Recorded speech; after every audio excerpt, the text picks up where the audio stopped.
Hi, it's me again with Corel Tips and Tricks. This is part 2.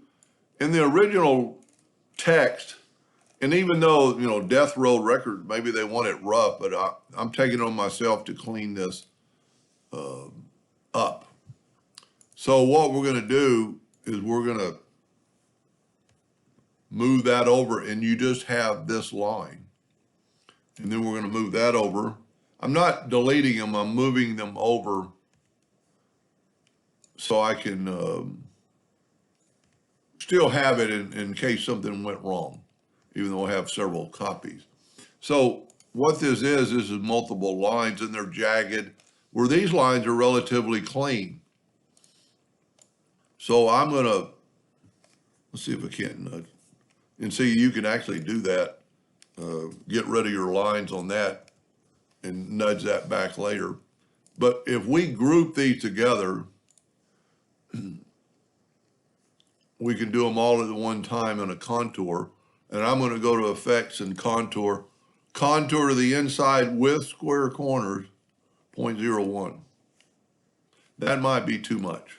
Let's go 0.05 or 5. Now, and I think this is going to look a lot better, we're going to select it and break the contour apart. Now, what I'd like to do is move that one up, and that's the narrow one, so I'm going to fill that in with black. And I'm also going to right-click No Outline. But on this one, it's a hairline, and it will not print.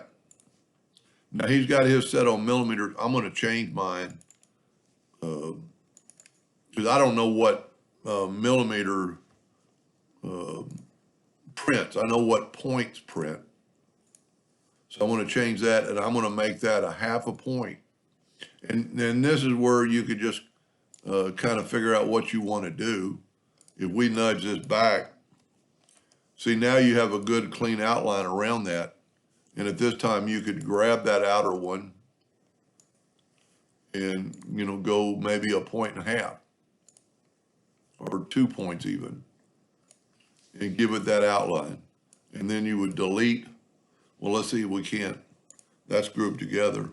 And there's your finished product if you do the same thing to the record word. I think it would be a lot better. There's a little bit of a mess up with the D, but that needs to be fixed prior to you contouring it. It's that part right there. If we take that and clean that up, and then take your handle and move that back up, get it kind of even. And then when you fill that in with a Smart Fill tool, that is a smoother D than the other one. Anyway, I hope that helped him a little bit. And thank you for watching.